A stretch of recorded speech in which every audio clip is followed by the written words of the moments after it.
หายใจไปนะนั่งอยู่หายใจอยู่รู้สึกเห็นร่างกายมันนั่งเห็นร่างกายมันหายใจหายใจออกรู้สึกหายใจเข้ารู้สึกแค่รู้สึกไม่เข้าไปแทรกแซงไม่ใช่ว่าต้องไปบังคับหายใจแบบนั้นแบบนี้อะไรเงี้ยพระพุทธเจ้าไม่ได้สอนมันควรนะหายใจกำหนดเป็นจุดนะ6 จุด 7 จุดอะไรเงี้ยเป็นอุบายของครูบาอาจารย์บางท่านบางองค์ท่านทำอย่างนั้นแล้วดีแต่สิ่งที่พระพุทธเจ้าสอนนะเรียบง่ายไม่มีอะไรมากนะหายใจออกรู้สึกตัวหายใจเข้ารู้สึกตัวไปพอเรารู้สึกตัวได้แล้วต่อไปก็แยกขันธ์เห็นร่างกายมันนั่งใจเป็นคนดูร่างกายยืนเดินนั่งนอนใจเป็นคนดูร่างกายหายใจใจเป็นคนดูแยกมันไปพอแยกขันธ์ได้แล้วต่อไปก็แยกให้ละเอียดขึ้นอีกนะในทางรูปขันธ์รูปธรรมเห็นร่างกายหายใจออกร่างกายหายใจเข้าเห็นร่างกายยืนเดินนั่งนอนเห็นร่างกายเคลื่อนไหวร่างกายหยุดนิ่งในส่วนของนามธรรมเห็นความสุขความทุกข์เกิดขึ้นในกายตั้งอยู่ในกายชั่วคราวแล้วก็หายไปเกิดแล้วก็ดับไปความสุขความทุกข์ความไม่สุขไม่ทุกข์เกิดขึ้นในจิตผ่านเข้ามาให้จิตรู้อยู่ชั่วคราวแล้วก็หายไปมันไม่ใช่เรื่องยากนะทำได้ธรรมะของพระพุทธเจ้าเรียบง่าย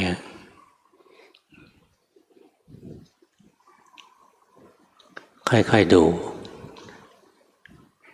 ขั้นแรกก็รู้สึกตัวไปมีเครื่องอยู่เช่นอยู่กับร่างกายที่หายใจออกร่างกายที่หายใจเข้าหายใจออกรู้สึกตัวหายใจเข้ารู้สึกตัวถ้าฟังดีๆจะได้ยินหลวงพ่อพูดว่าหายใจออกแล้วก็หายใจเข้าในพระไตรปิฎกพูดถึงการเจริญสติปัฏฐานด้วยอานาปานสตินะท่านบอกหายใจออกยาวรู้ว่าหายใจออกยาวนะหายใจเข้ายาวรู้ว่าหายใจเข้ายาวหายใจออกสั้นรู้ว่าหายใจออกสั้นนะหายใจเข้าสั้นรู้ว่าหายใจเข้าสั้นหายใจออกก่อนหายใจออกแล้วใจมันจะผ่อนคลายอย่างเวลาคนมีความทุกข์เยอะๆนี่ชอบหายใจออกแรงๆที่เรียกว่าถอนใจอย่างเงี้ยใจมันจะผ่อนคลายมันเป็นกลไกปกติธรรมชาตินะกลุ้มใจก็ถอนใจอย่างเงี้ยจะสบายขึ้นเวลาเราจะรู้การหายใจนะเราเห็นร่างกายหายใจออกไปนี่บางคนก็ช่างสงสัยเริ่มด้วยหายใจออกแล้วตอนนั้นในตัวเราไม่มีลมในปอดไม่มีลมจะทำยังไงยังไงมันก็ต้องมีสักนิดหนึ่งนะปอดมันไม่ได้แฟบ100%หรอกพยายามให้จิตใจอยู่กับเนื้อกับตัวนะจุดแรกของการปฏิบัติเลยให้จิตใจอยู่กับเนื้อกับตัวงั้นวิธีฝึกอย่างเรานั่งอยู่จิตใจอยู่กับเนื้อกับตัวเราก็จะเห็นร่างกายมันนั่ง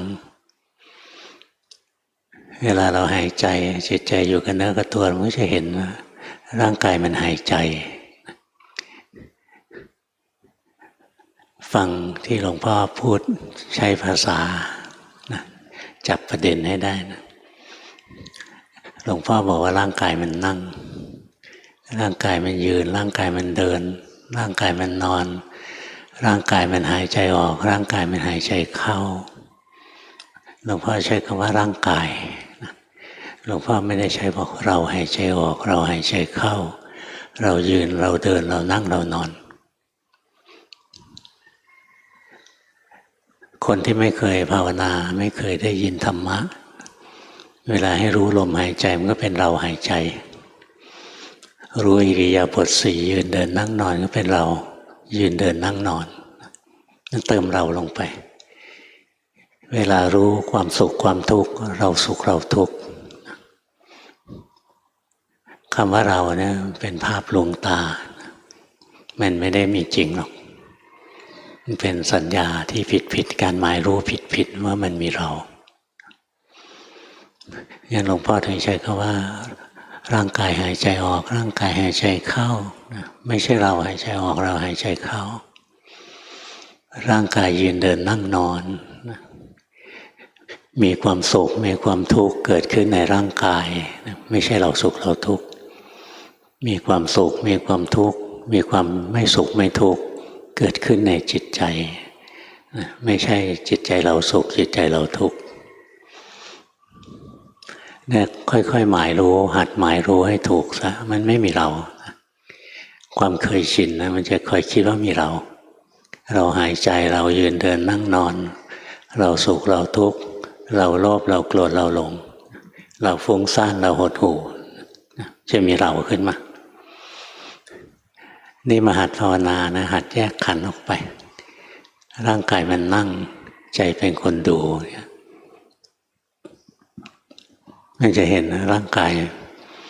เป็นของถูกรู้ถูกดูร่างกายไม่ใช่เราลองรู้สึกดูซินะตอนนี้เลยฝึกทำให้ได้ตั้งแต่ตอนนี้เดี๋ยวกลับบ้านก็ทำเป็นตอนนี้ร่างกายนั่งอยู่รู้สึกไหมแค่รู้สึกนะรู้สึกไหมร่างกายนั่งอยู่เห็นไหม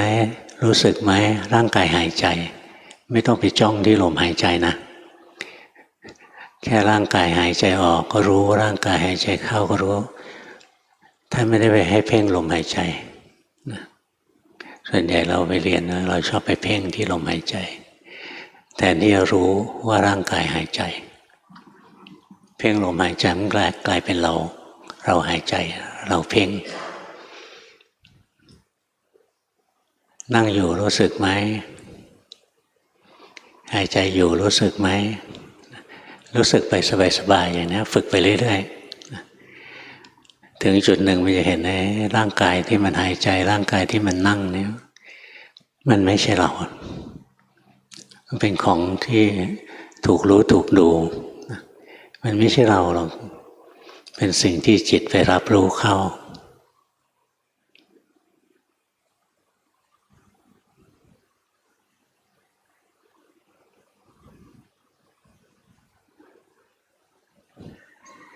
ลองทำนะค่อยๆทำนั่งก็ทำไป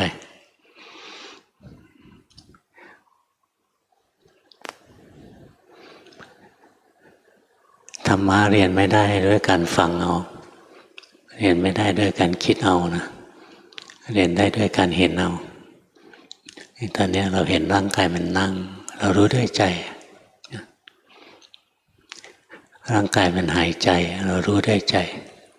ไม่ต้องคิดเอาว่าตอนนี้หายใจหรือไม่หายใจตอนนี้นั่งหรือเปล่าอะไรเงี้ยไม่เห็นจะต้องคิดเลยมันก็รู้อยู่แล้วว่านั่งอยู่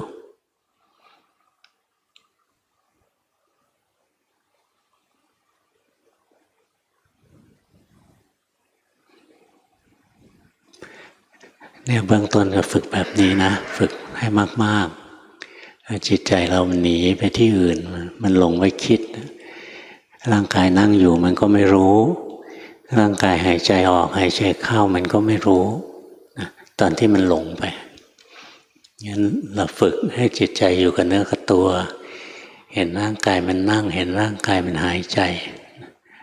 รู้สึกไปสบายๆไม่ต้องหวังว่ารู้แล้วจะได้อะไรถ้าหวังว่าจะได้โน้นได้นี่มันจะไม่ได้อะไรนอกจากความฟุ้งซ่าน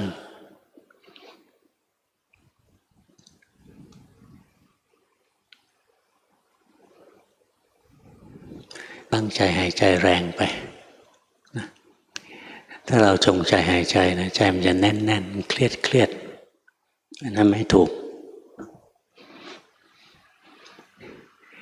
นี่เราไม่ได้นั่งอย่างเดียวใช่ไหมตอนที่นั่งอยู่เราก็หายใจด้วย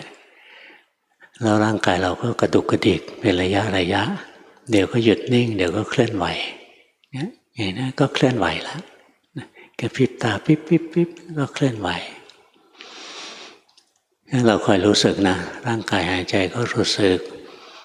ร่างกายยืนเดินนั่งนอนก็รู้สึกร่างกายเคลื่อนไหวร่างกายหยุดนิ่งก็รู้สึกเนี่ยรู้สึกไปเรื่อยๆรู้สึกสบายๆไม่ได้รู้สึกด้วยการหวังผลว่าจะต้องได้อะไรถ้าอยากได้มันจะไม่ได้หลวงพ่อตั้งแต่เด็กนะไปเรียนอานาปานสติกับท่านพ่อหลีไปเรียนไม่กี่ครั้งหรอกผู้ใหญ่ก็ไม่ค่อยพาไปกลับมาบ้านก็มาหายใจเข้าพุทหายใจออกโทอะไรอย่างเงี้ยตอนนั้นยังจับเคล็ดลับไม่ได้ก็หายใจเข้าก่อนใจมันก็แน่นเลยนะรู้สึกว่าดีหนักแน่นดีหายใจอยู่นั้นหายใจไปหายใจไปเรื่อยๆนะใจมันค่อยๆสงบมันสงบเองเพราะเราเป็นเด็กเราไม่รู้ว่าหายใจแล้วมันจะได้อะไรก็ไม่ได้คิดว่าจะต้องได้อะไรท่านพระลีสอนให้หลวงพ่อหายใจหลวงพ่อก็หายใจเข้าบริกรรมพุทหายใจออกโทนะบริกรรมโทนับหนึ่งด้วยหายใจเข้าพุทหายใจออกโทนับสองอะไรเงี้ยท่านให้ทำก็ทำครูอาจารย์สั่งก็ทำอยู่ไม่กี่วันไอ้ตัวการนับมันหายไปพอใจมันเริ่มสงบนะการนับตัวเลขนะมันกลายเป็นส่วนเกินเป็นภาระก็เหลือแต่หายใจเข้าพุทหายใจออกโทพอใจมันสงบมากขึ้นนะพุทโธก็หายไปพุทโธเป็นภาระก็เหลือแต่การหายใจพอใจมันสงบขึ้นนะลมมันค่อยละเอียดขึ้นมาแล้วมันตื่นขึ้นเรื่อยๆที่แรกหายใจถึงท้องมันตื่นขึ้นมาอยู่ที่ปลายจมูกใจก็สงบลงไปฝึกมันได้แค่นั้นนะได้แต่สงบใจว่างๆสงบไม่รู้จะไปต่อยังไงนี่พอไปได้ยินได้ฟังอ่านหนังสือบ้างอะไรบ้างหาทางปฏิบัติอ่านพระไตรปิฎกอ่านตั้งหลายรอบเนี่ยไม่รู้จะปฏิบัติยังไงธรรมะเยอะเหลือเกินหาจุดเริ่มต้นไม่ได้อ่านหนังสือที่ครูบาอาจารย์วัดป่าท่านสอนหรือฟังวิทยุหลวงพ่อตั้งแต่เด็กนะพยายามฟังพยายามหาวิธีปฏิบัติดึกๆนะตื่นขึ้นมาฟังท่านก่อเขาสวนหลวงมั่งจันแนบมหานีรานนท์มั่งจันแนบสอนอภิธรรมฟังรู้เรื่องบ้างไม่รู้เรื่องบ้างแต่ท่านก่อเขาสวนหลวงนะสอนแม่มันถึงใจแต่ก็ยังทำไม่เป็นได้ยินได้ฟังการพิจารณากายหลวงพ่อก็ลองพิจารณากายด้วยหายใจไปไว้ใจสงบแล้วก็ดูร่างกายดูผมท่านชอบสอนผมขนเล็บฟันหนังอะไรดูผมไปใจมันมีสมาธิสงบดูผมนะผมมันก็หายไปเห็นหนังศีรษะดูหนังศีรษะหายเห็นหัวกะโหลกดูหัวกะโหลกนะหัวขาดไปหัวแหว่งหายไปเลยเหลือแต่ตัวดูลงมาในร่างกายที่ยังนั่งอยู่นะเนื้อหนังอะไรก็หายไปหมดเหลือแต่กระดูกดูกระดูกต่อไปนะมันระเบิดเปรี้ยงเลยนะกลายเป็นชิ้นเล็กชิ้นน้อยเหมือนก้อนกรวดกระจายในพื้นดูต่อไปวัตถุยังไม่หมดดูต่อไปอีกก้อนกระดูกเล็กๆนะแปลสภาพเป็นแสงกลายเป็นแสงสว่างกระจายออกไปตามธรรมชาติของมัน ร่างกายหายไปเหลือแต่จิตดวงเดียวก็ไปต่อไม่เป็นอีกแล้วทำอย่างนั้นได้แต่ว่าไม่รู้จะไปต่อยังไงไม่ได้เรียนนี่ไปบวชตอนเป็นนักศึกษาไปบวชที่วัดชนประทานมีบทสวดมนต์แปลนะรูปเวทนาสัญญาสังขารวิญญาณไม่เที่ยงเป็นทุกข์เป็นอนัตตาอะไรเงี้ยไปสวดไปแต่ไม่รู้ความหมายมันเป็นไงก็ไม่รู้จะมาเจอหลวงปู่ดูลท่านบอกให้หลวงพ่อดูจิตท่านไม่สอนหลวงพ่อดูกายไม่สอนหลวงพ่อทำสมถะเพราะหลวงพ่อทำมาแล้วท่านก็สอนให้ดูจิตเข้าไปเลยทีแรกก็ดูผิดนะไปบังคับจิตให้สงบให้นิ่งให้ว่างให้เป็นผู้รู้ผู้ตื่นผู้เบิกบานอยู่เฉยๆหลวงปู่บอกทำผิดแล้วจิตมีธรรมชาติคิดนึกปรุงแต่งไปทำจนมันไม่คิดไม่นึกไม่ปรุงไม่แต่งรู้ตัวอยู่เฉยๆทำผิดแล้วไปทำใหม่ท่านบอกให้มาดูจิตหลวงพ่อก็มาดูไปเรื่อยๆตอนแรกที่ท่านสอนให้ดูจิตนะครั้งแรกที่เจอท่านนะหลวงพ่อไม่รู้ด้วยซ้ำว่าจิตอยู่ไงจิตเป็นอยู่ที่ไหนก็ไม่รู้จิตเป็นไงก็ไม่รู้จะเอาอะไรไปดูก็ไม่รู้จะดูยังไงก็ไม่รู้อะไรสักอย่างเลยคำว่าดูจิตนะเริ่มมาจากศูนย์เลยนี่พอดูไม่เป็นวุ่นวายนั่งรถไฟมาจากสุรินทร์นะจะมาโคราช นั่งมานึกขึ้นได้หลวงปู่สั่งให้ดูจิตแล้วก็เราดูไม่เป็นตกใจไม่รู้จะทำไงกลับมาหายใจเข้าพูดหายใจออกโทใหม่พอใจเริ่มสงบไม่ตกใจแล้วก็พิจารณาท่านให้ดูจิตอยู่ที่ไหนจิตนั้นไม่อยู่ข้างนอกหรอกจิตไม่อยู่ตามท้องไร่ท้องนาไม่อยู่ตามต้นไม้ข้างนอกหรอกจิตต้องอยู่ในร่างกายนี่แหละงั้นต่อไปนี้เราจะทำกรรมฐานเนี่ยจะไม่เกินกายหมายถึงจะรู้อยู่ไม่เกินกายออกไปไม่ออกไปรู้ข้างนอกแล้วตอนเด็กๆเขาชอบออกไปรู้ข้างนอกนะไปดูนรกดูสวรรค์นรกไม่ไปดูสวรรค์นะก็ไปเห็นผีเปรตเห็นโน้นเห็นนี่ไปหาสาระแก่นสารไม่ได้มันเห็นจริงๆนะแต่หลวงปู่ดูลท่านเคยบอกว่าที่คนภาวนาแล้วเห็นโน้นเห็นนี่มันเห็นจริงๆแต่ที่สิ่งที่ถูกเห็นมันไม่จริงจิตมันสร้างขึ้นมานี่พอมาหัดภาวนานะก็ค่อยๆรู้สึกขึ้นมาจิตต้องอยู่ในร่างกายนี่แหละแต่อยู่ในส่วนไหนของกายอยู่ในผมแล้วก็ไม่มีนะขนเล็บฟันหนังเนื้อเอ็นกระดูกตั้งแต่หัวถึงเท้าเท้าถึงหัวไล่ขึ้นไล่ลง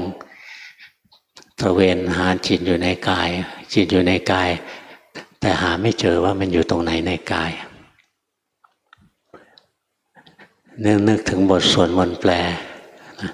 ที่เคยสวดตอนบวชอยู่วัดชนประทานมีรูปเวทนาสัญญาสังขารวิญญาณ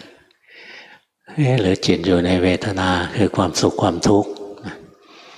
ทำสมาธิให้จิตมีความสุขพอจิตมีความสุขเราดูลงไปในความสุขความสุขก็ดับไปไม่เห็นมีจิตหรือจิตอยู่ในความทุกข์นั่งสมาธิให้ทุกข์ไม่เป็นอาศัยกายนั่งนิ่งๆไม่กระดุกกระดิกนะนั่งพยายามนั่งให้กายมันทุกข์ขึ้นมาดูลงไปในทุกข์ของกายนะจนความทุกข์มันดับก็ไม่เห็นจิตหาต่อไปอีกหรือจิตอยู่ในความคิดตอนนั้นคิดว่าสังขารเนี่ยคือตัวความคิดก็จงใจคิดบทสวดมนต์นะจงใจคิดเลยพุทโธสุโธกรุณามหันนโวพระพุทธเจ้าผู้บริสุทธิ์มีพระกรุณาดังห้วงมหันนบ พอท่องพุทโธสวดสุทโธเนี่ยเห็นกระแสของความคิดมันเลื้อยออกมาจากกลางอกนะกลางอกมันว่างๆความคิดมันผุดขึ้นมาจากกลางอกเหมือนงูนะเลื้อยออกมาแล้วก็สลายไปทันทีที่เห็นจิตคิดดับปั๊บจิตรู้ว่าเกิดขึ้นนะจิตรู้เกิดขึ้นเฮ้ยตัวนี้เห็นมาตั้งแต่เด็กแล้วนั่งสมาธินะพอร่างกายหายไปก็เหลือจิตรู้เลยนึกว่าเนี่ยดูจิตก็ต้องมานั่งเฝ้าไอ้จิตรู้นี่ไว้เฝ้าอยู่เฉยๆหลวงปู่ดูลไปหาท่านครั้งที่สองได้หมอผิดแล้วจิตมีธรรมชาติคิดนึกปรุงแต่งไปนั่งเฝ้าอย่างมันไม่คิดไม่นึกไม่ปรุงไม่แต่งทำผิดแล้วให้ไปดูใหม่หลวงพ่อมาเก็ตคำว่าดูเหมือนเราดูหนังเนี่ยเราไม่ใช่คนแต่งบทเราไม่ใช่ผู้แสดงเราไม่ใช่ผู้กำกับเราเป็นคนดูหนังมันมีอะไรให้ดูเราก็ดูอันนั้นจิตใจมันเป็นไงเราก็รู้ไปอย่างนั้นก็เลยเห็นนะเดี๋ยวจิตก็สงบเดี๋ยวจิตก็ฟุ้งซ่านเดี๋ยวจิตก็สุขเดี๋ยวจิตก็ทุกข์เดี๋ยวจิตก็ดีเดี๋ยวจิตก็ชั่วเนี่ยใจมันเป็นคนดูมันแยกได้นะอย่างความสุขเกิดขึ้นนะจิตเป็นคนรู้นะมันไม่ใช่เรารู้ละมันเนี่ยค่อยๆดูไปจนสามารถแยกเอาจิตออกมาได้นะแยกจิตออกมาก็คือแยกจิตออกจากขันธ์ตรงนี้บางคนได้ยินว่าแยกจิตออกจากขันธ์นะคิดว่าถอดจิตออกจากร่างไม่ใช่นะแยกจิตจากขันธ์ตัวอื่นอย่างเรานั่งอยู่เนี่ยร่างกายมันนั่งจิตมันเป็นคนรู้ไม่ต้องไปหาว่าจิตอยู่ตรงไหนแต่เราอย่าเห็นว่าร่างกายที่นั่งนี่มันถูกรู้ถ้ามันถูกรู้ได้มันก็ต้องมีตัวที่รู้ได้นะแต่ไม่ต้องไปหาว่าตัวรู้มันอยู่ที่ไหนหลวงพ่อบอกเราเมื่อกี้เนี่ยว่ามันอยู่ในกายเนี่ยแต่มันไม่อยู่ส่วนไหนของกายเลยนะเราจะเจอมันได้ถ้าเราไม่หลงไปอยู่ในความคิดงั้นนั่งไปหายใจนั่งหายใจออกรู้สึกหายใจเข้ารู้สึกไปนะขยับตัวก็รู้สึกนะทำโน้นทำนี้รู้สึกไปนะรู้สึกนะนั่งสมาธิเมื่อยนะก็นวดไปก็ได้ไม่เห็นจะมีข้อห้ามเลยใช่ไหมนั่งนะเห็นจับลงไปนะเห็นร่างกายมันเป็นท่อนๆนะมีเนื้อมีหนังกระดูกก็แข็งนะมีความอุ่นคือธาตุไฟนะตัวอ่อนตัวแข็งนะเป็นธาตุดินนะค่อยรู้สึกลงไปเรื่อยๆแค่วัตถุร่างกายนี้มันเป็นแค่วัตถุลองนวดตัวเองดูซิลองนวดแขนดูนะอย่าคิดมากนะแค่รู้สึกเฉยๆรู้สึกเฉยๆลองนวดดู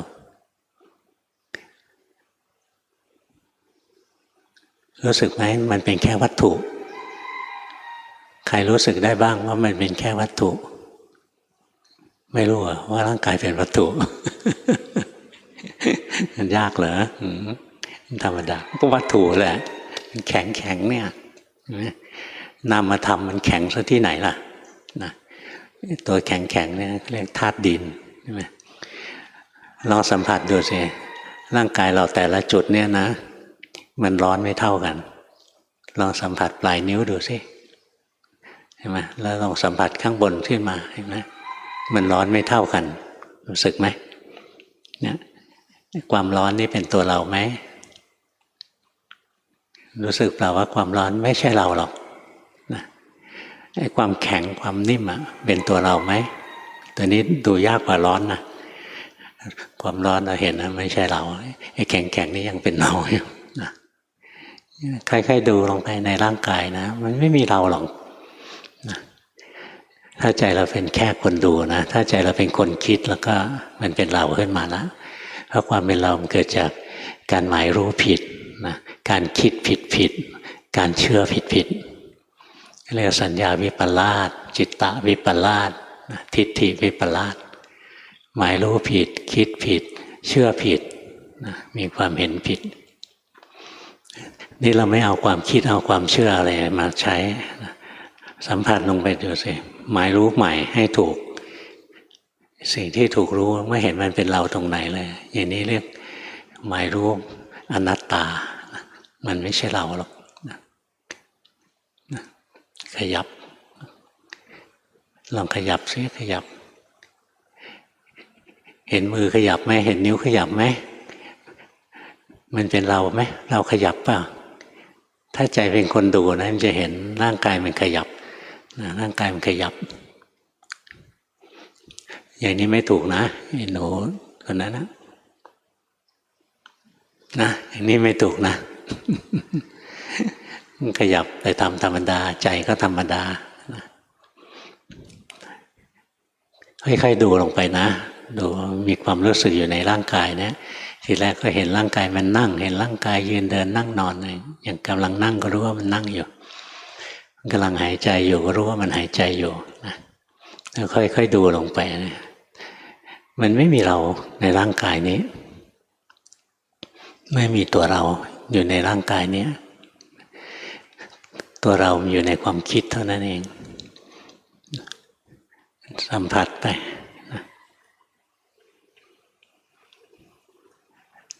เนี่ยนั่งกรรมฐานแบบหลวงพ่อนะสบายสบายเห็นไหมยอดจะสุขาปฏิปทาเลยนั่งนวดนะถ้าภาวนาไม่เป็นนะนึกว่าไอ้พวกนี้บ้าอะไรวะทำกรรมฐานทำไมไม่นิ่ง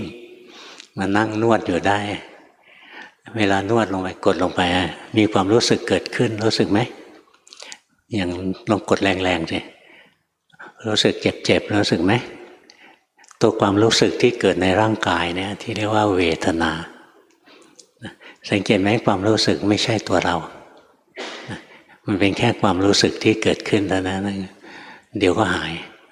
พอปล่อยมันก็หายไปเวทนามันเกิดจากอะไรเกิดจากผัสสะผัสสะคือการกระทบเนี่ยร่างกายเราไปนวดมันเนี่ยมันกระทบก็เกิดเวทนาขึ้นมาถ้านวดเบาๆแหมเคลิ้มเลยมีสุขเวทนาเกิดขึ้นถ้านวดแรงนั้นก็ทุกข์ไปเลยแข้งขาเดี้ยงไปเลยลองดูสิร่างกายที่นั่งอยู่ร่างกายที่เรียนที่ร้อนที่อ่อนที่แข็งที่ตึงที่ไหวอะไรเงี้ยไม่ใช่เราเวทนาที่เกิดขึ้นในร่างกายก็ไม่ใช่เราลองกดตรงนี้ก็ได้กดตัวนี้มีความรู้สึกเกิดขึ้นไหมความรู้สึกนั้นแหละเรียกว่าเวทนาถ้ากดแรง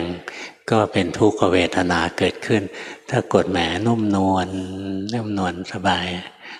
เคลิ้มเลยมีสุขเวทนาเกิดขึ้นในกายยากไหมจะรู้เวทนา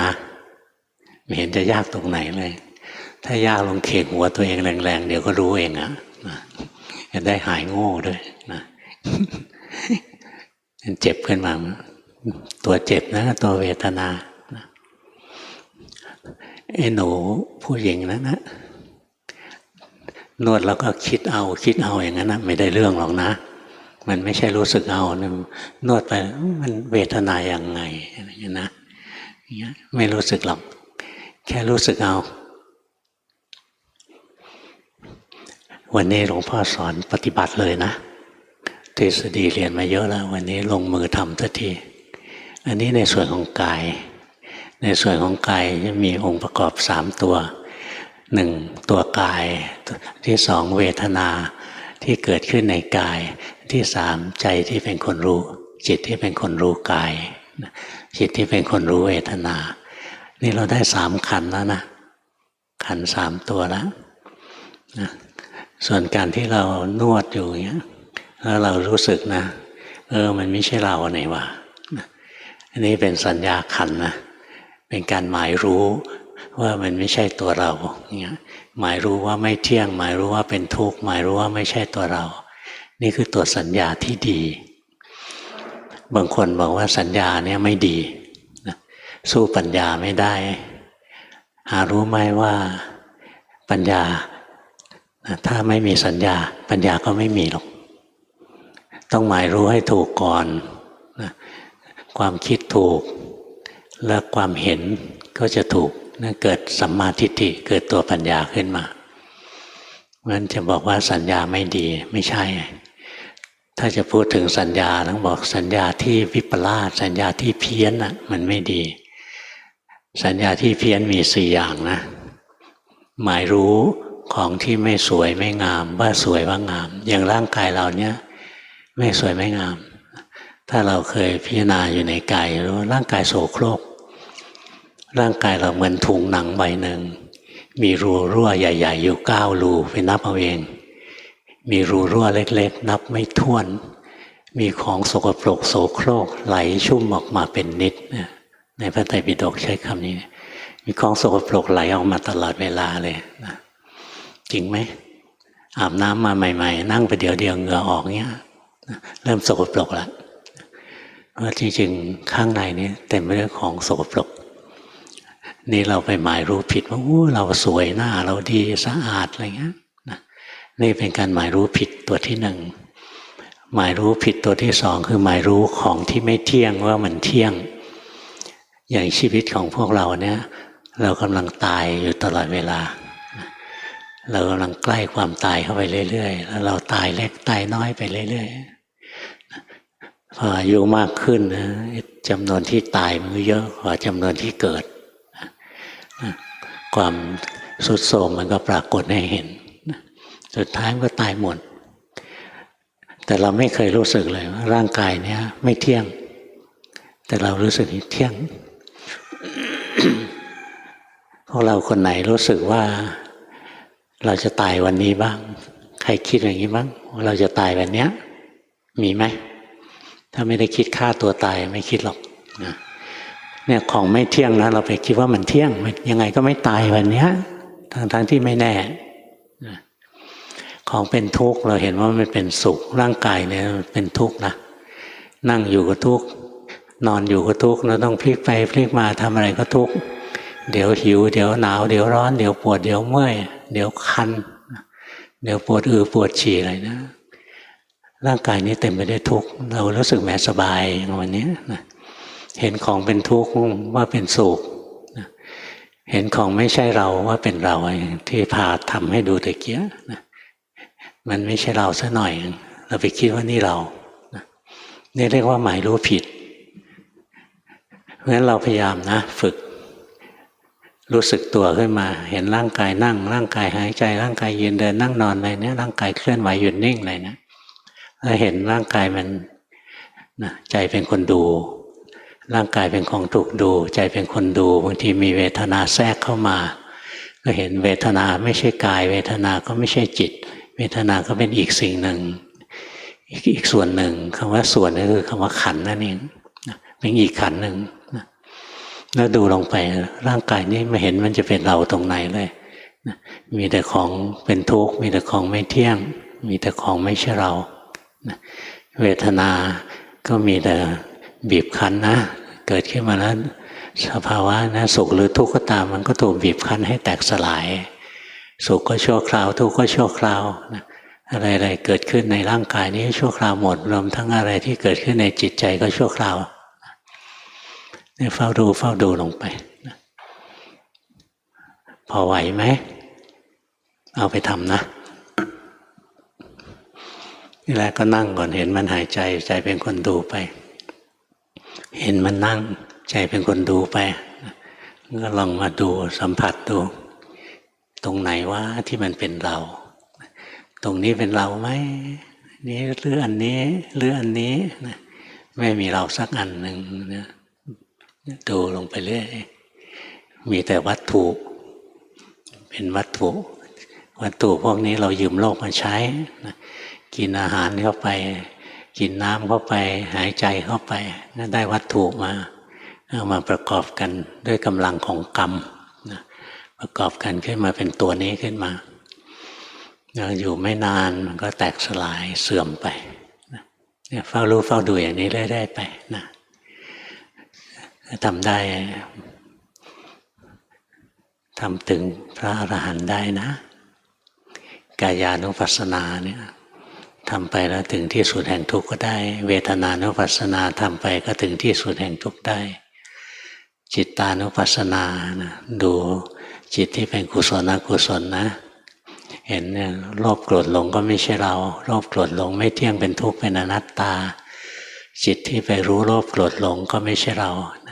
จิตที่ไปรู้โลภโกรธหลงก็ไม่เที่ยงเป็นทุกข์เป็นอนัตตาเฝ้าดูลงไปก็ถึงที่สุดแห่งทุกข์ได้เหมือนกันเป็นพระอรหันต์ได้เหมือนกันงั้นจะเดินทางกายทางเวทนาทางจิตอะไรก็ไปได้ที่เดียวกันนะ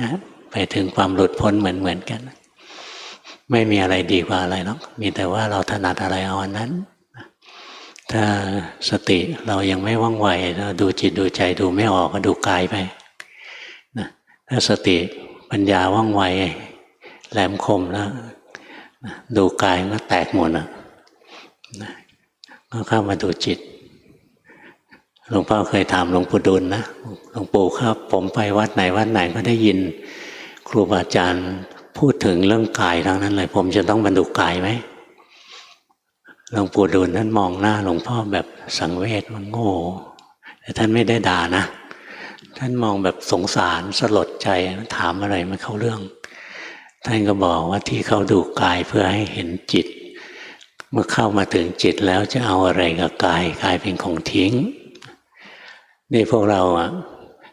วันหนึ่งมีเรื่องวักแวกดูจิตไม่ออกก็ดูกายอย่างที่หลวงพ่อบอกนี่แหละส่วนเรื่องดูจิตหลวงพ่อสอนมาเยอะแล้วนะคอยรู้ความรู้สึกนึกคิดของตัวเองไปมีจิตใจสุขจิตใจทุกข์จิตใจดีจิตใจชั่วอะไรเงี้ยคอยรู้ไปก็จะเห็นนะสุขทุกข์ดีชั่วล้วนแต่เกิดแล้วดับนะปัญญามันอยู่ตรงนั้นสุดท้ายเมื่อเห็นจริงก็วาง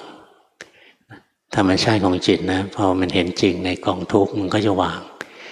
มันเห็นกายเป็นทุกข์มันก็วางกายเห็นเวทนาเป็นตัวทุกข์มันก็วางเวทนา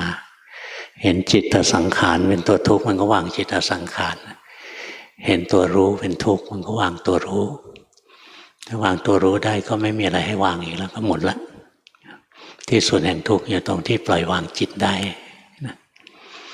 ที่สุดแห่งทุกข์อยู่ตรงที่ปล่อยวางจิตได้นี่ก่อนจะเข้ามาถึงจิตนะถ้าเข้ามาที่จิตได้ก็เข้ามาเลยเข้ามาไม่ได้เข้าผ่านเข้ามาทางกายทางเวทนาเนี่ยเดี๋ยวมันก็เข้ามาที่จิตเองแหละวันนี้เท่านี้ก็พอแล้วนะเอาไปทำนะที่สอนให้วันนี้ต้องเอาไปทำแล้วเราจะเห็นว่า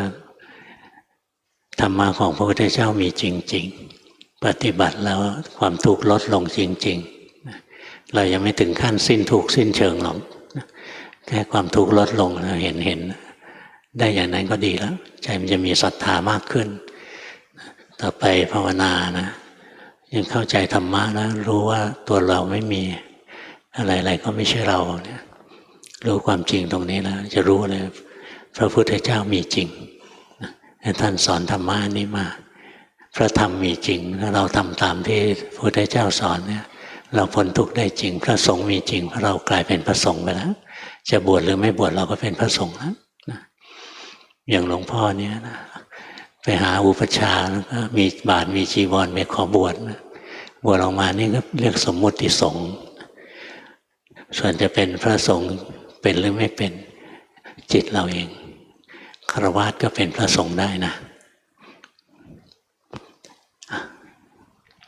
หมายเลข7ค่ะส่งการบ้านครั้งแรกเริ่มปฏิบัติตามแนวทางที่หลวงพ่อสอนได้6 เดือนเพราะเจอความทุกข์ในรูปแบบจะใช้การเดินจงกรมทุกวันเพิ่งเริ่มรู้จักคำว่าธรรมดาเมื่อ3 วันที่ผ่านมาเพราะวันนั้นไปคุยกับคนที่ทำให้เราทุกข์แล้วทั้งวันรู้สึกว่าจิตมันดิ้นฟุ้งซ่านมากดูอะไรไม่รู้เรื่องเลยพอตกเย็นตอนที่ไม่ได้คิดว่าจะปฏิบัติแล้วเอื้อมมือไปหยิบไม้กวาดก็เห็นจิตมันคิดเองและมีตัวที่รู้ที่ดูอยู่ต่างหากทำให้รู้ว่าที่ผ่านมาเพ่งไว้เป็นส่วนใหญ่ปัจจุบันยังใช้การเดินจงกรมเป็นหลักกายเดินจิตหลงไปคิดแล้วรู้หลงไปเพ่งก็รู้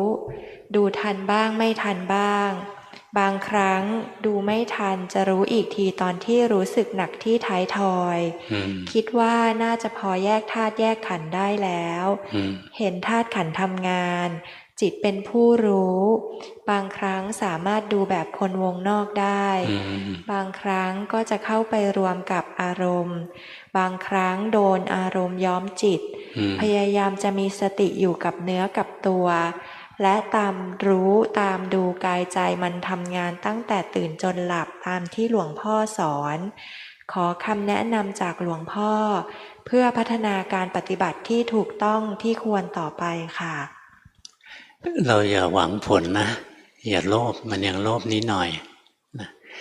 ที่ภาวนานั้นถูกต้องถูกเป๊ะเลยไปทำอีกแต่ทำแล้วก็ไม่ได้หวังผลว่าจะต้องอย่างโน้นต้องอย่างนี้จะต้องพ้นทุกข์ด้วยนะถ้าเราทำด้วยความอยากเนี่ยความโลภมันเกินสติมันจะไม่สะอาดไม่ใช่ของจริงอย่างตอนนี้ใจเราไหลไปคิดทราบไหมเนี่ยฝึกอย่างเนี้ยเมื่อกี้ร่างกายขยับหนูก็เห็นใช้ได้นะทำถูกแล้วล่ะไปทำอีกไปทำเยอะๆเดี๋ยวเราจะเห็นผลด้วยตัวเราเองหมายเลข12ค่ะกราบขอขมาหลวงพ่อค่ะที่หนูเคยล่วงเกินหลวงพ่อทางใจขอบพระคุณหลวงพ่อที่เมตตาสั่งสอนมาตลอดหนูมีความจำเป็นต้องบวชหรือยังคะขอหลวงพ่อเมตตาแนะนำด้วยค่ะไม่จำเป็นหรอกอยู่ตรงไหนมันก็ภาวนาได้นะยังไม่จำเป็นหรอกใจเรายังไม่เป็นกลางกับโลกดูออกไหมตรงเนี้ยเรายังไม่ชอบโลกอยู่เราไม่ชอบโลกเบื่อน่ารำคาญอะไรเงี้ยถ้าใจเรายังไม่เป็นกลางออกไปอยู่วัดมันก็ไม่เป็นกลางอีกแล้ววัดมันก็คือโลกหนึ่งนะเต็มไปด้วยมนุษย์นานาชนิดดีบ้างชั่วบ้างไม่ใช่ทุกคนบริสุทธิ์งั้นถ้าเรายังอยู่กับโลกเรายังหาความสุขไม่ได้นะมาอยู่ในวัดมันก็เหมือนกันแหละคนในวัดนะตีกันเยอะแยะไปบางวัดก็แย่งข้าวแย่งของกันนะยึดพื้นที่สร้างอาณาจักรอะไรเงี้ยมีแทบทุกวัดอะที่เคยเห็นมางั้นอยู่ที่ไหนนะเราก็ภาวนาเอาไม่มีตั้งเงื่อนไขหรอกว่าต้องไปบวชถึงจะภาวนาได้หลวงพ่อไม่ได้ตั้งเงื่อนไขอย่างนั้นหลวงพ่อภาวนาตั้งแต่เป็นโยมครูบาอาจารย์ก็รับรองให้เลยว่าภาวนาถูกแล้วนะงั้นหนูใจมันยังไม่ชอบใจมันยังไม่เป็นกลางต่อโลกยังอยู่ตรงไหนมันก็จะไม่มีความสุขมันไม่ได้มีความสุขเพราะโลกนะไม่ใช่เป็นทุกข์เพราะโลกนะมันเป็นทุกข์เพราะใจมันไม่เป็นกลางมาอยู่วัดถ้าใจไม่เป็นกลางมันก็ทุกข์อีกแหละไปอยู่ตรงไหนถ้าใจไม่เป็นกลางมันก็ทุกข์อีกแหละนะหลวงปู่เทศท่านถึงสอนนะว่าภาวนานะถ้าเข้าถึงความเป็นกลางถึงจะพ้นจากทุกข์ทั้งปวงได้ไปภาวนาต่อไปหมายเลข22ค่ะผมปฏิบัติตามที่หลวงพ่อสอนต่อเนื่องมา5 ปีครับใช้วิธีสวดมนต์แล้วดูใจที่ไหลไปคิดปีที่แล้วได้มีโอกาสส่งการบ้านหลวงพ่อเมตตาบอกว่าพื้นฐานดีแต่เดินปัญญายังไม่ค่อยคล่องให้ไปเพิ่มการเจริญปัญญาคือเวลามีสติระลึกรู้ที่กายใจก็ให้ช่วยคิดพิจารณาว่ากายใจเป็นไตรลักษณ์ผมก็ทำทุกวันครับก็พอทำได้แม้ยังไม่คล่องเท่าไหร่แต่คิดว่าน่าจะดีขึ้นเรื่อยๆอยู่ปีนี้ได้มีโอกาสมาส่งการบ้านอีกจึงขอความเมตตาหลวงพ่อชี้แนะต่อไปด้วยครับทำได้ดีแล้วนะทำได้ถูกแล้วเราก็ทำให้สม่ำเสมอไม่ใช่ทำบ้างหยุดบ้างถ้าทำสม่ำเสมอไปเรื่อยๆต่อไปเราไม่เจตนาจะดูไตรลักษณ์มันก็เห็นไตรลักษณ์เองตรงที่มันสามารถเห็นไตรลักษณ์ได้เองโดยที่เราไม่ได้คิดเอาอะนะตรงนั้นแหละจิตมันขึ้นวิปัสสนาจริงๆแล้ว แล้วถ้าจิตมันขึ้นวิปัสสนาโดยที่ใจเราตั้งมั่นมากพอนะมันก็จะเดินปัญญาราบรื่นไปถ้าใจเราไม่ตั้งมั่นพอเดินปัญญาไปช่วงใจไม่ตั้งมั่นมันจะเกิดวิปัสสนูปกิเลสขึ้นมาจะมีกิเลสมันหลอกเราหลอกว่าเราเป็นโน้นเป็นนี้อะไรขึ้นมาที่ฝึกอยู่ใช้ได้นะยังมีเพ่งนิดหน่อยเพ่งอยู่มันก็จะแน่นๆขึ้นมาเราก็รู้เอาดีใช้ได้ละไปทำต่อหมายเลข48ค่ะผมเริ่มฟังธรรมหลวงพ่อได้3 เดือนได้ฝึกปฏิบัติคือนั่งสมาธิพยายามดูลมหายใจเวลาเผลอไปคิดก็รู้ว่าคิดและกลับมาที่ลมหายใจแต่รู้สึกว่าเมื่อกลับมาอยู่กับลมหายใจจะมีอาการเพ่งมากขึ้นเรื่อยๆจนปวดศีรษะเกือบทุกครั้งที่นั่งสมาธิขอหลวงพ่อเมตตาชี้แนะครับถ้านั่งแล้วมันติดเพ่งเคยชินอย่างนั้นแล้วก็เคลื่อนไหวเอาเนี่ยขยับอะไรนะคอยรู้สึกเอาหางานทำนะอย่างกวาดบ้านซักผ้าอะไรอย่างเงี้ยทำไปหางานทำเคลื่อนไหวร่างกายไปหรือเดินเอาถ้าทำในรูปแบบนั่งแล้วเพ่งแรงก็ทำอย่างอื่นอะไรก็ได้เป็นเครื่องอยู่อาศัยร่างกายที่เคลื่อนไหวเป็นเครื่องอยู่อะไรเงี้ยจิตยังติดเพ่งแรงจริงๆอยู่ถ้าเราสังเกตเห็นว่าการเพ่งมีเบื้องหลังละเหตุที่อยู่เบื้องหลังเสียได้การเพ่งก็หายเบื้องหลังการเพ่งก็คืออยากรู้อยากเห็นอยากเป็นอยากได้อยากดีอยากรู้ตลอดเวลาอะไรเงี้ยมันมีความอยากปฏิบัตินะพอมีความอยากเกิดขึ้นมันก็จะเกิดการเพ่งขึ้นมานี่เรารู้ทันโอ้นี่มันอยากปฏิบัติอีกแล้วเนี่ยรู้ทันนะมันก็ไม่เพ่งหรอกแต่ว่าถ้าเพ่งเนี่ยก็แก้ยากอาศัยกรรมฐานที่เคลื่อนไหวไว้อย่างบางคนเขาเดินแต่ไม่ใช่เดินจงกรมแบบตั้งอกตั้งใจนะมันก็เพ่งอีกแล้วเดินทำโน่นทำนี่ไปเคลื่อนไหวไปเราเห็นร่างกายมันทำงานไปเรื่อยๆตอนหลวงพ่อบวชที่วัดชลประทานนะมีพระผู้เฒ่าอยู่องค์หนึ่งท่านไม่แข็งแรงนะท่านมีปอดอยู่ข้างเดียวตื่นเช้าพอฉันเสร็จนะถือไม้กวาด2 อันนะกวาดวัดหน้าวัดกวาดไปท้ายวัดนะก็กลับมาหน้าวัดกวาดไปอีกกวาดไปกวาดมาอย่างเงี้ยทั้งวันเลยหลวงพ่อตอนนั้นภาวนาไม่เป็นนะก็สงสารท่านนะบอกว่าหลวงพ่อครับไปนั่งสมาธิกันดีกว่านะให้งานกวาดวัดเนี่ยไม่ต้องกังวลนะเดี๋ยวผมมาช่วยกวาดชวนท่านไปนั่งสมาธินะท่านหัวเราะอะไรบอกคุณบวชชั่วคราวคุณไปนั่งไปผมกวาดเองนะกว่าจะรู้ว่าที่ท่านกวาดนะท่านปฏิบัติอยู่นะใช้เวลาตั้งนานนะกว่าจะหายโง่เพราะฉะนั้นอย่างแค่กวาดบ้านเนี่ยนะก็คือการปฏิบัติธรรมนะซักผ้าเดี๋ยวนี้ไปซักเครื่องกันหมดเลยไม่มีรสชาติถ้าหน้าหนาวซักด้วยมือเนี่ยหมายมีรสชาตินะสติเห็นในจิตน้องมันสั่นสะเทือนมันกลัวหนาวอะไรเงี้ยนี่เราเคลื่อนไหวเราทำงานไปใจมันจะได้ไม่ติดเพ่งหมายเลข52ค่ะที่ผ่านมาตั้งใจรักษาศีลทำรูปแบบด้วยการเดินจงกรมประมาณวันละ1 ชั่วโมงระหว่างวันใช้การบริกรรมพุทโธและรู้สึกกายที่เคลื่อนไหวการภาวนาคิดเองว่าพอจะเข้าใจหลักที่หลวงพ่อสอนแต่พอปฏิบัติจริงประเมินตนเองว่ายังหนักไปทางฟุ้งซ่าน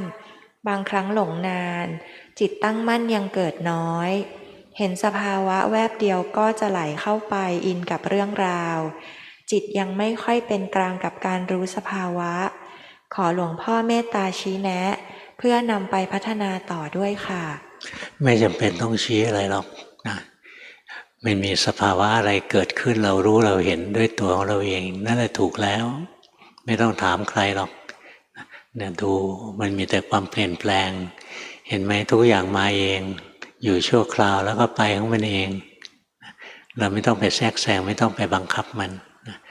นี้เรื่องเผลอบ่อยหลงบ่อยอะไรเนี่ยก็ต้องหาเครื่องอยู่ให้จิตอยู่หายใจเข้าพูดหายใจออกโทไป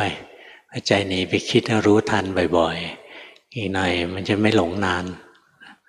แต่ไม่ให้หลงเลยไม่ได้นะจิตมีหน้าที่คิดแต่ว่าธรรมชาติของพวกเราสติเราไม่เกิดตอนคิดปุ๊บมันหลงไปเลยนะพระอรหันต์ก็คิดนะไม่ใช่ไม่คิดแต่คิดแล้วไม่หลงโดยที่ไม่ได้รักษาสติมันอัตโนมัติค่อยๆฝึกไปใจมันยังมีความโลภอยู่นะมันยังอยากได้ผลเร็วๆอะไรเงี้ยมันก็เลยฟุ้งก็เพราะอยากอีกแล้วดิ้นรนทำยังไงจะดีทำยังไงจะถูกทำไงจะดีมากกว่านี้อีกอะไรเงี้ยมันจะดิ้นทุกวันอย่างนั้นนะรู้ทันมันไปที่ฝึกก็ใช้ได้นะรู้สภาวะหมายเลข71ค่ะหลายปีที่ผ่านมาผมฝึกภาวนาแล้วติดเพ่งหนักมากครับในช่วงหลังจึงใช้ชีวิตประจำวันไปตามปกติแต่ก็ไม่ทิ้งการรักษาศีลและทำในรูปแบบเป็นประจำทุกวันก็ยังคงหลงไปเพ่งบ้างบางช่วงครับขอความเมตตาหลวงพ่อช่วยชี้แนะเพื่อการภาวนาที่จะทำให้สบายขึ้นเป็นธรรมดาปกติมากขึ้นครับมันอยู่ที่ชั่วโมงบินของเรานะหัดใหม่ๆมันเพ่งทุกคนแหละถ้าตั้งใจมากก็เพ่งมากแต่เดิมเพ่งแล้วนึกว่าดีนะได้ยินได้ฟังหลวงพ่อสอนนะเพ่งไม่ดีพอเรารู้มันเพ่งขึ้นมาเรารู้ว่าเพ่งมันจะค่อยๆ คลายเองแต่ถ้าเห็นมันเพ่งแล้วอยากให้หายนะดิ้นรนจะให้หายนะไม่หายถ้ามันเพ่งแล้วรู้ว่าเพ่งอยู่รู้ด้วยใจที่เป็นกลางๆมันเพ่งมันเพ่งได้เองอะไรเงี้ยจิตนี้มันไปเพ่งได้เองจิตไม่ใช่เราหรอกนะเฝ้ารู้เฝ้าดูไปสบายๆเดี๋ยวมันก็เลิกเพ่งเพราะอะไรทำไมมันเลิกเพ่งมันก็ไม่เที่ยงเหมือนกันแหละไม่มีอะไรคงที่สักอย่างเดียวตอนนี้ใจไหลไปแล้วรู้ไหมไหลไปคิดนะใจเราไหลไปคิดเราก็รู้ไม่ห้ามนี่พอรู้ว่าใจไหลไปคิดปุ๊บก็เพ่งปั๊บเป็นธรรมดาคนที่ไม่เคยภาวนานะจิตมีแบบเดียวคือหลงทั้งวันคนหัดภาวนาช่วงแรกจิตจะมี3ลักษณะอันหนึ่งหลงที่2รู้ว่าหลงอันที่3จะเพ่งพอรู้ว่าหลงปุ๊บก็เพ่งเลยเพื่อจะไม่ให้หลงอีกต่อไปพอฝึกชำนาญขึ้นนะมันจะเหลือ2อันหลงแล้วรู้ไม่เพ่งมาชำนาญพอฝึกสุดขีดจริงๆก็เหลืออันเดียวเหลือแต่รู้ไม่หลงตรงข้ามกับจุดตั้งต้นนะอันแรกหลงไม่รู้อันสุดท้ายเนี่ยรู้ไม่หลงนะแต่ว่าระหว่างทางมันเป็นอย่างที่เป็นนี่แหละเป็นทุกคนแหละมันต้องเพ่งบ้างแหละเพ่งแล้วก็อย่าไปเกลียดมันก็เห็นไปโอ้จิตมันเพ่งได้เองนะดูมุมนี้ไปเรื่อยๆคุณเป็นคนซึ่งปัญญาเยอะนะงั้นดูในมุมของอนัตตาไว้จิตมันเพ่งได้เองนะดูอย่างนี้หมายเลข124ค่ะสภาวะตื่นรู้สามารถแยกได้อย่างไรระหว่างความคิดกับจิตผู้รู้ที่เกิดปัญญามี3ตัวนะอันหนึ่งสภาวะที่คิดหลงคิดนะที่2สภาวะที่รู้เฉยๆที่3ที่พูดถึงรู้แล้วก็มีปัญญาด้วยนะนี่ถามทีเดียวหลายตัวเลยนะเดี๋ยวงงนะเวลาใจเราต้องทำกรรมฐานสักอย่างหนึ่งนะอย่าหายใจเข้าพูดออกโทอะไรก็ได้แล้วเวลามันหลงนะหลงคิดนะมันจะลืมพุทโธหรือลืมร่างกายหายใจก็ลืมท่องพุทโธอยู่ก็ลืมถ้าเราทำกรรมฐานนะหายใจเข้าพูดออกโธอะไรเงี้ยพอมันลืมร่างกายมันลืมพุทโธเนี่ยเราจะรู้ได้เร็วว่านี่หลงไปแล้ว ทันทีที่เรารู้ว่าหลงตัวรู้ก็จะเกิดขึ้นเองนะสั่งให้เกิดไม่ได้ตัวรู้ก็เป็นอนัตตาเกิดขึ้นเองแล้วก็อย่าไปรักษามันถ้ารักษาจะกลายเป็นตัวเพ่งนะเดี๋ยวไปฟังซ้ำๆหน่อยนะหนูถามสภาวะมันเยอะนะพอเรารู้ว่าใจมันหลงไปคิดนะตัวคิดดับเกิดตัวรู้พอตัวรู้เกิดขึ้นใหม่ๆเนี่ยมันจะกลัวจะหลงไปคิดอีกก็จะไปเพ่งเป็นทุกคนแหละรู้ว่ากำลังเพ่งอยู่อยากเลิกเพ่งรู้ว่าอยากพอความอยากไม่มีการเพ่งก็ดับตรงที่เราเห็นสภาวะเนี่ยเกิดแล้วดับได้ตรงนั้นนะมันเดินปัญญาได้อย่างมันเห็นว่าการเพ่งก็มีเหตุให้เกิดพอเหตุมันหมดคือความอยากจะปฏิบัตินะหมดการเพ่งก็หมดสิ่งทั้งหลายเกิดจากเหตุถ้าเหตุดับสิ่งนั้นก็ดับนี่คือตัวปัญญาไม่ใช่รู้ตัวอยู่เฉยๆแล้วแต่รู้ตัวแล้วก็ขยับไปอีกช็อตหนึ่งอีกขั้นหนึ่งนะให้เห็นเลยว่ามันมีแต่ไตรลักษณ์นะอย่างนั้นถึงจะเป็นตัวรู้ที่มีปัญญาเห็นไตรลักษณ์แต่ถ้าคิดเรื่องไตรลักษณ์นั้นตัวหลงนะหลงคิดเรื่องไตรลักษณ์ไหวเปล่า อันแรกเลยทำกรรมฐานสักอย่างหนึ่งนะเช่นหายใจเข้าพุทออกโทพอจิตมันหลงไปมันจะลืมกายที่หายใจอยู่ลืมจิตที่ท่องพุทโธอยู่พอเรารู้ว่ามันลืมไปมันหลงไปมันหายไปนะตัวหลงมันจะดับอัตโนมัติตัวรู้มันจะเกิดอัตโนมัติพอมีตัวรู้แล้วเราก็ฝึกตัวนี้ให้ชำนาญก่อนแล้วค่อยเดินปัญญาทีหลังพอมีตัวรู้แล้วก็ดูลงไปจิตมันหลงได้เองฮะเราไม่ได้สั่งมันเลยเราคิดจะไม่ให้หลงมันก็ยังหลงเลยนะจิตมันไม่ใช่ตัวเราอย่างนี้มันเริ่มเดินปัญญาแล้วแต่ถ้ารู้ตัวอยู่เฉยๆไม่เดินปัญญาเป็นสมาธิถ้าเห็นไตรลักษณ์นี่จะเรียกว่าเจริญปัญญางั้นบางคนนะช่วยมากเลยบอกว่าหลวงพ่อประโมทสอนให้รู้ตัวอยู่เฉยๆเดี๋ยววันหนึ่งก็บรรลุมรรคผลบรรลุไม่ได้หรอกมันยังไม่ได้เจริญปัญญารู้ตัวเฉยๆมันเป็นสมาธิของหนูอย่าใจร้อนนะหนูไปทำตามที่บอกหายใจไปพุทโธไปแล้วหลงแล้วรู้หลงแล้วรู้ไปฝึกตัวนี้ให้ชำนาญแล้วตัวอื่นเดี๋ยวมันมาได้ไม่ยากหมายเลข133ค่ะคนสุดท้ายเข้าวัดฟังธรรมกับหลวงพ่อ12 ปีถึงวันนี้หนูทราบแล้วค่ะว่าหลวงพ่อสอนหลักภาวนาอย่างไรหนูจะภาวนาต่อไปแม้ไม่ได้ผลในชาตินี้ชาติต่อไปขอกลับมาภาวนาต่อไปจนจิตจะละซึ่งกิเลสในใจได้ค่ะกราบขอบคุณหลวงพ่อที่สุดค่ะภาวนาดีขึ้นมากแล้วนะพอจะรู้แล้วว่าภาวนาเขาทำยังไงหน้าที่เราก็คือปฏิบัติให้สม่ำเสมอไปเท่านั้นแหละรักษาศีล5นะทุกวันทำในรูปแบบแบ่งเวลาไว้เลยนะแล้วที่เหลือเนี่ยมีสติอยู่ในชีวิตประจำวันร่างกายกระดุกกระดิกรู้ร่างกายหายใจรู้ร่างกายยืนเดินนั่งนอนรู้นะความรู้สึกนึกคิดอะไรเกิดขึ้นก็รู้เนี่ยตามรู้ตามดูไปแล้วถ้าดูไปแล้วใจมันฟุ้งซ่านเราก็กลับมาอยู่กับสมาธิของเราหายใจเข้าพุทออกโทอะไรก็ทำไปนะสลับไปเรื่อยๆใจมันก็จะพัฒนาไปได้ถ้าตั้งใจเด่นเดียวว่าจะภาวนากี่ชาติก็จะภาวนานะมักจะเร็วนะมันไม่ขี้เกียจตั้งใจไปแล้วก็ไม่ได้คาดหวังว่าต้องได้ในชาตินี้ถ้าอยากได้มันจะไม่ได้ตอนที่ได้ไม่ได้อยากตอนที่อยากมันไม่ได้แต่เบื้องต้นก็อาศัยอยากนี่แหละอยากจะได้อยากจะพ้นทุกข์อยากจะดีอะไรอย่างเงี้ยก็มาตั้งอกตั้งใจปฏิบัติพอปฏิบัติแล้วต่อไปก็จับหลักได้รู้สภาวะอย่างที่เป็นนะไม่ใช่อยากให้มันเป็นอย่างโน้นอยากให้มันเป็นอย่างนี้พอได้หลักนะคราวนี้มันจะเดินปัญญาได้จริงแล้วการภาวนาจะไม่ใช่เรื่องยากอีกต่อไปตอนนี้การภาวนาของหนูมันมาถึงจุดที่เริ่มง่ายแล้วรู้สึกไหมไม่เห็นมีอะไรเลยนะ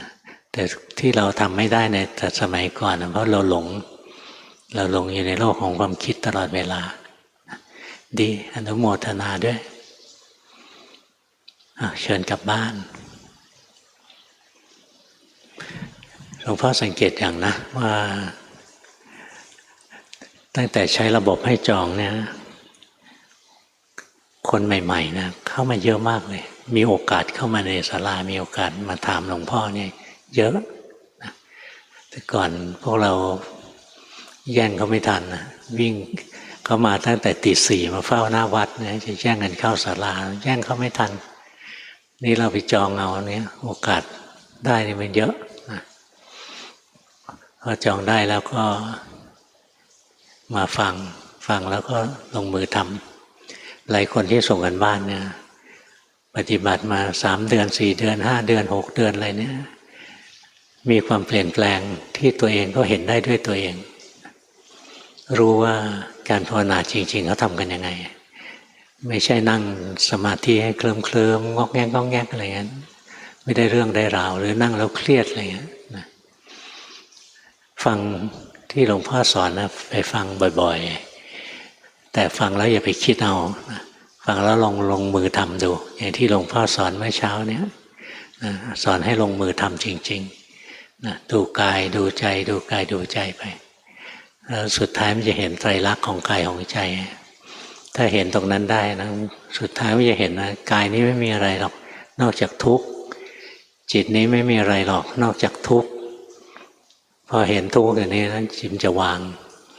จะไปยึดกายทำไมกายเป็นตัวทุกข์จะไปยึดจิตทำไมจิตเป็นตัวทุกข์เพราะฉะนั้นการรู้ทุกข์นี่แหละจะทำให้วางปล่อยวางแล้วพ้นทุกข์ถ้าไม่รู้ทุกข์ก็อยากไปเรื่อยๆอยากไปเรื่อยๆก็ทุกข์ไปเรื่อยๆเชิญกลับบ้านขับรถดีๆฝนตก